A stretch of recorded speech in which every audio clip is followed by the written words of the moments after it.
함께 나눌 말씀은 창세기 20장입니다. 우리 20장 1절 말씀을 함께 읽도록 하겠습니다. 창세기 20장 1절입니다.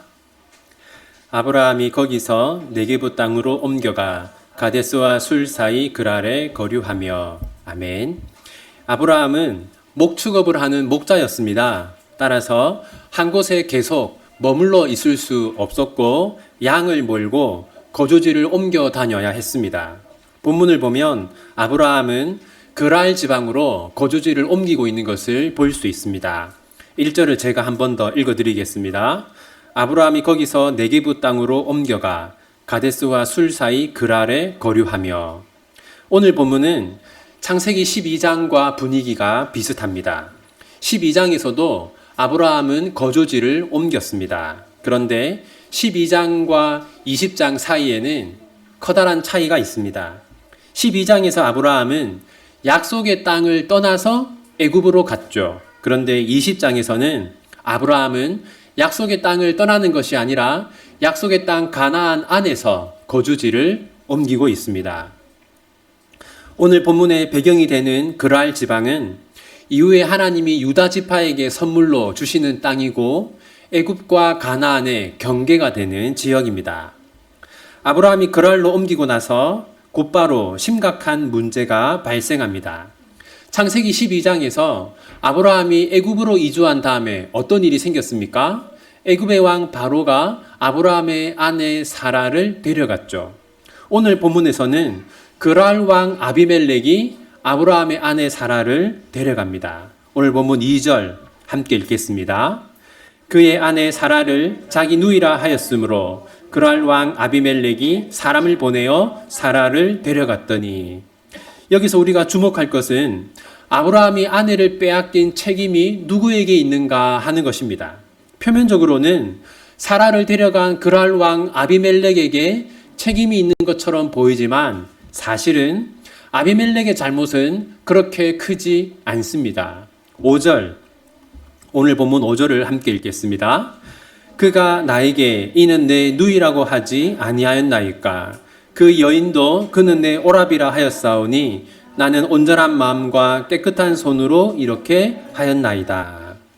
이 말씀을 보면 아비멜렉은 아브라함의 거짓말에 속았음을 알 수 있죠. 아브라함이 사라를 아내가 아니라 여동생이라고 거짓말했기 때문에 아비멜렉이 사라를 데려간 것입니다. 따라서 책임은 아비멜렉이 아니라 아브라함에게 있다는 것을 알 수 있습니다. 그렇다면 왜 아브라함은 아내를 여동생이라고 거짓말했을까요?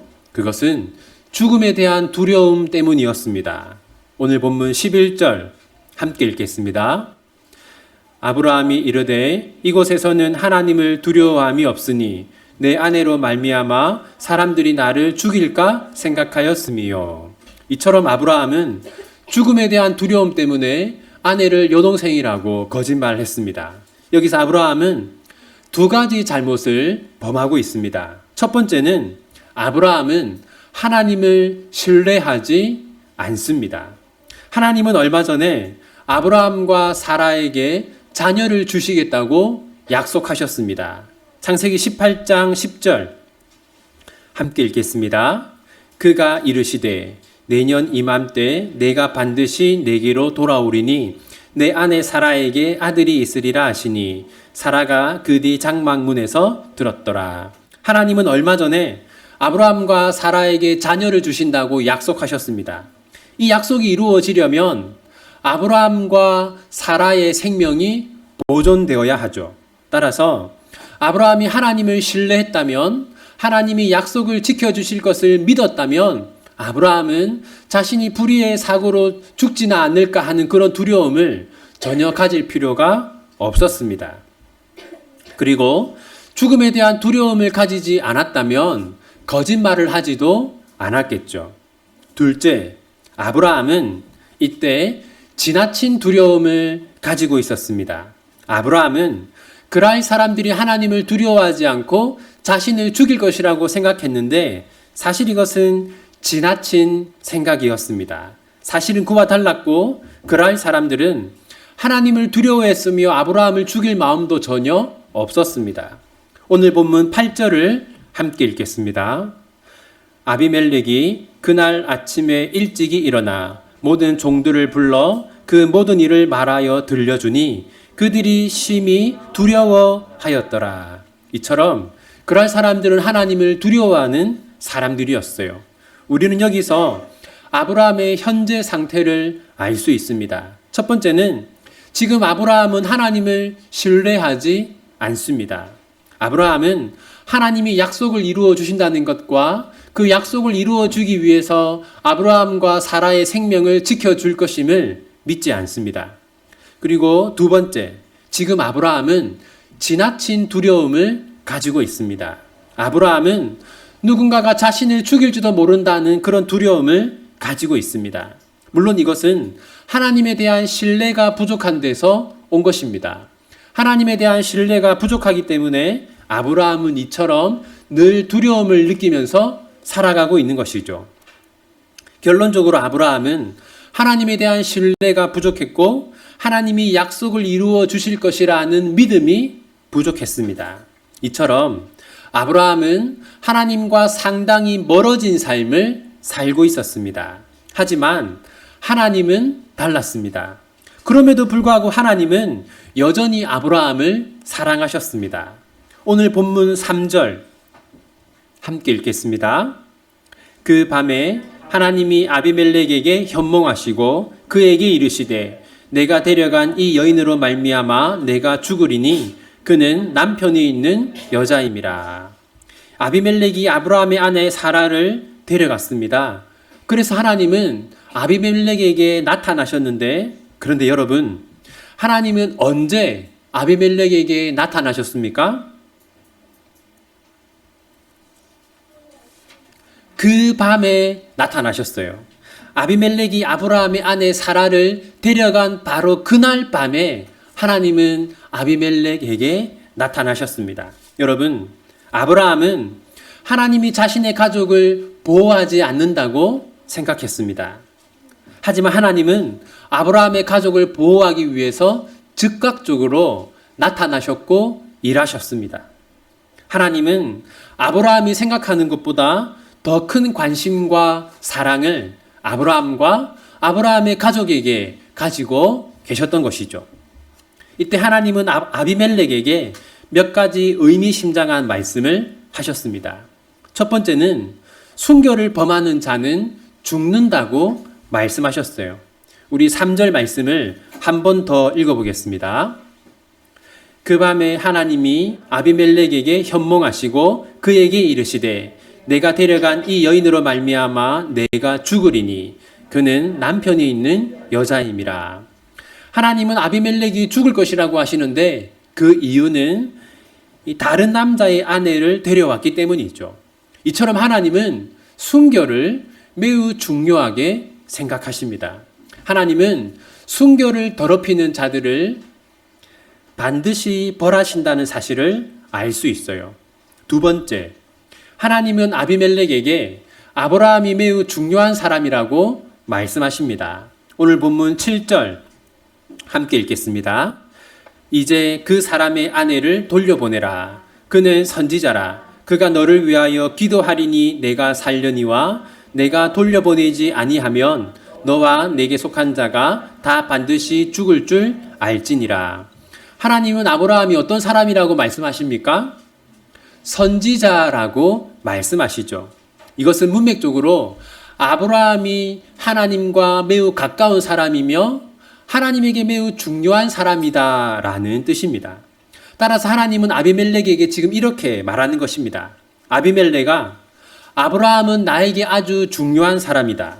그러므로 너는 아브라함에게 아무런 피해를 주어서는 안 된다.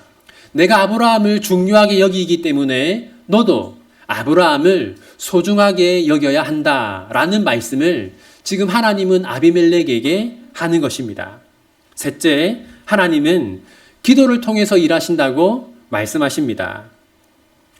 7절을 한 번 더 보십시오. 이제 그 사람이 아내를 돌려보내라. 그는 선지자라. 그가 너를 위하여 기도하리니 내가 살려니와. 하나님은 아브라함의 기도를 통해서 일하신다고 말씀하십니다. 하나님은 하나님 뜻대로 무엇이든지 하실 수 있지만 아브라함이 기도할 때에 하나님의 뜻을 이루신다고 말씀하십니다. 그리고 하나님의 말씀을 들은 아비멜렉은 다음과 같이 반응합니다. 첫 번째로 아비멜렉은 아브라함을 책망합니다. 오늘 본문 9절 함께 읽겠습니다. 아비멜렉이 아브라함을 불러서 그에게 이르되 내가 어찌하여 우리에게 이렇게 하느냐? 내가 무슨 죄를 내게 범하였기에 내가 나와 내 나라가 큰 죄에 빠질 뻔하게 하였느냐? 내가 합당하지 아니한 일을 내게 행하였도다 하고. 여러분, 사실은 하나님의 백성인 아브라함이 세상 사람인 아비멜렉을 정죄하고 책망해야 합니다. 그런데 누가 누구를 책망합니까? 아비멜렉이 하나님의 백성이자 교회인 아브라함을 책망하고 있어요. 이처럼 교회가 하나님의 뜻과 상관없이 살아가면 하나님은 교회가 세상의 책망을 받고 교회가 세상으로부터 부끄러움을 당하게 하십니다. 두 번째로 아비멜렉은 아브라함에게 땅을 내어줍니다. 오늘 본문 15절 함께 읽겠습니다. 아브라함에게 이르되 내 땅이 내 앞에 있으니 내가 보기에 좋은 대로 거주하라 하고. 하나님을 대면한 아비멜렉은 커다란 두려움을 느끼고 아브라함에게 자신의 땅을 내어줍니다.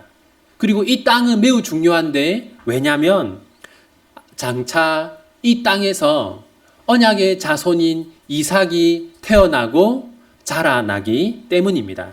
따라서 하나님은 아비멜렉을 통해서 이삭이 태어나고 자라날 땅을 미리 예비해 준 것이죠. 이제 창세기 20장이 우리에게 전해주는 교훈들을 함께 살펴보겠습니다. 첫 번째는 불법을 행하는 것은 반드시 좋지 않은 결과를 가져온다라는 것입니다. 아브라함은 가족의 안전을 지키기 위해서 무엇을 했습니까? 거짓말을 했습니다. 결국 이 아브라함의 거짓말로 인해서 아브라함의 가정은 더 큰 어려움을 겪게 됩니다. 우리도 마찬가지입니다. 문제를 해결하기 위해서 불법을 행하면 그 불법으로 인해서 또 다른 문제가 생겨나게 됩니다. 두 번째는 우리의 생명과 안전을 하나님께 맡겨야 한다라는 것입니다. 아브라함은 자신과 가족의 생명을 하나님께 맡기지 않았습니다. 대신 자신의 힘으로 자신의 생명과 가족들의 생명을 지키려고 했어요. 그래서 거짓말을 했던 것이죠. 여러분, 시편 16편 8절과 9절 말씀, 우리 두 절을 함께 읽겠습니다. 내가 여호와를 항상 내 앞에 모시며 그가 나의 오른쪽에 계심으로 내가 흔들리지 아니하리로다. 이러므로 나의 마음이 기쁘고 나의 영도 즐거워하며 내 육체도 안전히 살리니. 8절을 보면 하나님을 항상 내 앞에 모신다라고 말합니다. 이것은 나의 생명과 나의 안전을 하나님께 맡긴다라는 뜻입니다. 하나님께 맡기자 어떤 일이 일어납니까? 9절을 보시면 나의 마음이 기쁘고 나의 영도 즐거워하며. 아브라함은 자신의 힘으로 자기 생명과 안전을 지키려고 했는데 그 결과 항상 아브라함에게는 두려움이 있었죠. 그런데 이 시편 16편의 저자는 자신의 안전과 생명을 하나님께 맡기고 있습니다. 그러자 이 시인에게는 기쁨과 즐거움이 생겨났던 것이죠. 시편 4편 8절 함께 읽겠습니다. 내가 평안히 눕고 자기도 하리니 나를 안전히 살게 하시는 이는 오직 여호와이시니라. 여러분은 밤에 잠을 푹 자고 있습니까? 그렇지 못하다면 그 이유는 걱정과 두려움이 많기 때문이겠죠. 지금 시편 4편의 저자는 다윗인데요. 자신은 잠을 푹 잔다고 말합니다. 그 이유가 무엇입니까? 자신의 생명과 안전을 하나님께 다 맡겼기 때문이죠. 여러분도 여러분의 인생을, 여러분의 삶을, 여러분의 안전을 하나님께 맡기기를 바랍니다. 그리고 하나님이 여러분의 생명과 또 여러분 가정의 안전을 지켜준다는 것을 믿으시기 바랍니다. 그러면 아브라함처럼 두려움에 휩싸여 살아가는 것이 아니라 이 시편의 저자들처럼 기쁨과 즐거움으로 인하여서 편안히 잠을 잘 수 있을 것입니다. 세 번째는 우리가 생각하는 것보다 하나님은 우리와 더 가까이 계신다라는 것입니다. 여러분, 우리는 자주 하나님을 떠나고 하나님과 상관없이 살아갈 때가 많습니다. 여러분, 지난 한 주를 돌아보시면 지난 일주일 동안 얼마나 하나님의 말씀을 가까이 하셨습니까? 또 얼마나 자주 기도로 하나님을 만나셨습니까? 여러분, 얼마나 하나님의 뜻을 생각하셨습니까? 아마 여러분 중 상당수는 일주일 동안 하나님과 전혀 상관없이 살았을 그런 분들이 많을 것이라고 생각됩니다. 그래서 우리는 내가 하나님과 멀어져 있고 내가 하나님과 상관없이 살아가니까 하나님도 나로부터 멀어져 있을 것이다라고 생각하기가 쉽습니다. 오늘 본문의 아브라함이 그러했죠. 하지만 사실은 어떠했습니까? 하나님은 아브라함과 멀리 계시지 않았습니다. 하나님은 즉각적으로 아비멜렉을 찾아가셨고 즉각적으로 아브라함을 도와주셨어요. 여러분, 우리도 마찬가지입니다. 하나님은 우리로부터 멀리 떨어져 계시지 않습니다. 비록 우리는 하나님과 멀어져 있을 때가 많지만 하나님은 언제나 우리 가까이에서 우리를 지켜보시고 또 우리에게 어려움이 있을 때 우리를 도우시기 위해서 즉각적으로 일하시는 분입니다. 시편 5편 12절 함께 읽겠습니다. 여호와여, 주는 의인에게 복을 주시고 방패로함 같이 은혜로 그를 호위하시리이다. 여러분, 하나님 어떤 분입니까? 하나님은 의인에게 복을 주는 분인데 그 복은 은혜로 우리를 호위하는 것입니다. 방패가 이 적의 창과 화살과 같은 무기로부터 이 병사를 보호하는 것처럼 하나님이 은혜로 우리를 보호하고 계십니다. 하나님이 우리를 호위하고 계세요. 시편 37편 28절 함께 읽겠습니다. 여호와께서 정의를 사랑하시고 그의 성도를 버리지 아니하심이로다. 그들은 영원히 보호를 받으나 악인의 자손은 끊어지리로다. 여러분, 하나님 어떤 분입니까? 성도를 버리지 아니하시고 그들을 영원히 보호하는 분이다. 이렇게 말하고 있습니다. 그러므로 여러분, 우리가 지나친 두려움을 가질 필요가 없습니다. 우리가 어떤 문제를 해결하기 위해서 불법적인 방법을 사용할 필요가 없습니다. 하나님은 우리를 호위하는 분이고 우리를 보호하는 분입니다. 어떤 문제가 생겼을 때에는 불법적인 방법으로 그것을 해결하려고 할 것이 아니라 두려움을 안고 살아갈 것이 아니라 그것을 하나님께 맡기기를 바랍니다. 네 번째는 하나님은 순결을 중요하게 생각하십니다. 하나님은 아비멜렉을 죽이겠다고 하셨는데 그 이유가 무엇이었습니까? 아비멜렉이 다른 남자의 아내를 데려왔기 때문이죠. 이처럼 하나님은 순결을 더럽히는 것을 매우 싫어하십니다. 따라서 우리는 성적으로 순결한 삶을 살기 위해서 최선을 다해야겠죠. 그것을 위해서 우리는 하나님이 우리에게 주신 배우자, 그 배우자를 아끼고 사랑하고 섬겨야 합니다. 다섯 번째는 하나님은 우리의 기도를 통해 일하기를 기뻐하신다라는 겁니다. 여러분, 하나님은 아비멜렉의 그 가문을 저주하셨어요. 그런데 언제 그 저주를 풀어준다고 하셨냐면 아브라함이 기도하면 그 저주를 풀어준다고 하셨습니다. 하나님은 하나님이 하고 싶은 때에 언제든지 아비멜렉 가문의 저주를 풀 수 있는데 하나님은 아브라함이 기도하면 그 저주를 풀어준다고 하셨어요. 여러분, 하나님은 원하시는 일은 무엇이든지 할 수 있는데 그런데 우리의 기도를 듣고 그 다음에 일하기를 우리 하나님은 기뻐하십니다. 여러분, 하나님은 우리 비전교회 자녀들이 거룩하고 지혜롭게 자라기를 원하시죠. 그런데 우리가 기도할 때 그런 은혜 주시기를 하나님은 기뻐하십니다. 하나님은 우리 비전교회가 거룩하고 건강한 교회가 되기를 원하시겠죠. 그런데 하나님은 우리의 기도를 들으시고 그런 은혜와 복을 우리에게 주시기를 원하십니다. 마지막 6번째, 이게 중요한데요. 하나님은 최악의 상황에서 최선을 이끌어 내십니다.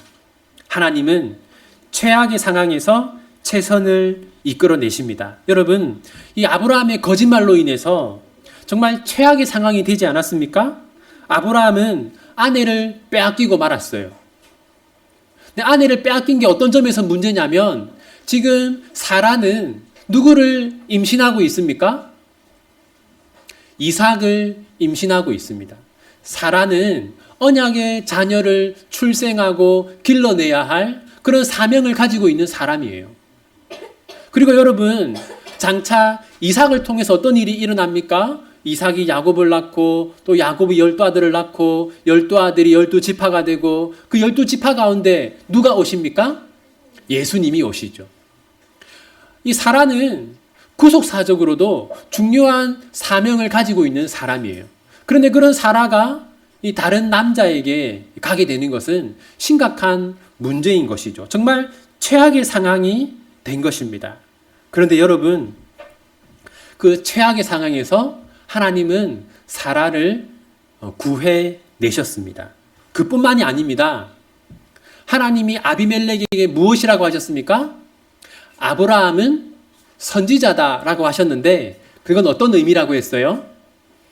아브라함은 나에게 중요한 사람이다 라는 뜻입니다. 따라서 너는 아브라함에게 아무런 피해를 주지 말고 아브라함을 선대하라 라는 뜻이죠. 실제로 아비멜렉이 아브라함을 선대합니다. 무엇을 줍니까? 네, 아브라함의 가정이 안전하게 살 수 있는 땅을 주죠. 이처럼 하나님은 이 사건을 통해서, 이 최악의 사건을 통해서 아브라함의 가정을 안전하게 지키실 뿐만 아니라 그들이 그랄 지방에서 안전하게 살아갈 수 있도록 은혜를 베풀어 주셨습니다. 여러분, 우리는 종종 이런 생각을 합니다. 최악이다. 지금 나의 상황은 너무나 최악이다.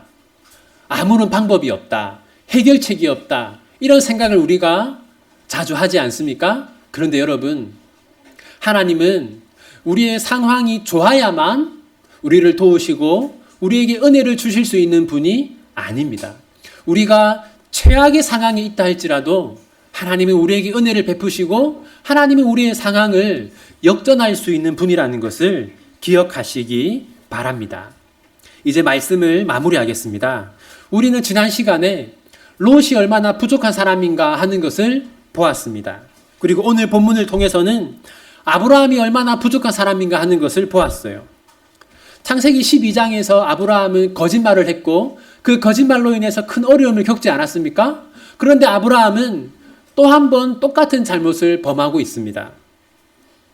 그런데 여러분, 하나님은 롯의 부족함에도 불구하고 롯에게 은혜를 베풀어 주셨어요. 오늘 본문에서는 아브라함의 부족함에도 불구하고 아브라함에게 은혜를 베풀고 계십니다. 여러분, 그것은 우리도 마찬가지입니다. 로마서 3장은 우리의 구원에 대해서 다음과 같이 말하고 있습니다. 로마서 3장 23절과 24절 두 절 말씀을 함께 읽겠습니다. 모든 사람이 죄를 범하였음에 하나님의 영광에 이르지 못하더니 그리스도 예수 안에 있는 속량으로 말미암아 하나님의 은혜로 값없이 의롭다 하심을 얻은 자 되었느니라. 여러분, 23절을 보시면 모든 사람이 죄를 범하였고 모든 사람이 하나님과 멀어졌다 이렇게 말합니다. 이 말은 이 자리에 앉아있는 우리들도 죄인이고 우리들도 하나님과 아무런 상관이 없는 사람이었다라는 것이죠. 그런데 여러분, 그럼에도 불구하고 하나님은 예수님을 통해서 우리에게 은혜를 베풀어 주셨습니다. 3장 24절 보십시오. 그리스도 예수 안에 있는 속량으로 말미암아. 이게 아주 중요한데요. 이런 뜻입니다. 하나님이 우리에게 은혜를 받을 만한 무언가가 있어서가 아니라 우리에게 무언가가 있어서가 아니라, 우리에게 어떤 자격이나 자질이 있어서가 아니라, 우리가 무언가를 했기 때문이 아니라 그리스도 예수 안에 있는 속량으로 말미암아 우리에게 은혜를 베푸셨어요.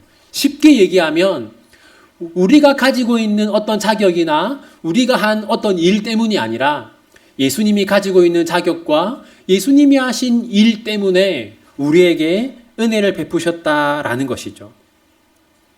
여기 24절을 보면 속량이라고 되어 있는데 이것은 속죄하고도 같은 뜻이에요. 우리 지난주에 오후 모임 때 속죄에 대해서 공부하지 않았습니까? 예수님의 속죄사에게는 크게 두 가지가 있다고 했어요. 기억나십니까? 일주일밖에 안 지났는데 무엇과 무엇입니까?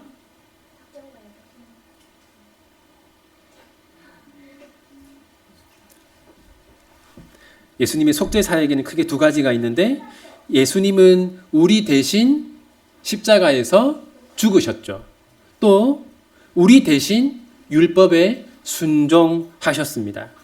그 결과 우리는 값없이 우리는 아무 대가를 치르지 않았는데 의롭다함을 얻었고 하나님의 자녀가 되었죠. 사랑하는 비전교회 성도 여러분, 이 한 주간도 우리에게 아무런 자격이 없었음에도 불구하고 하나님이 우리에게 은혜를 베풀어 주셨음을 기억하고 생각하면서 사시기를 바랍니다.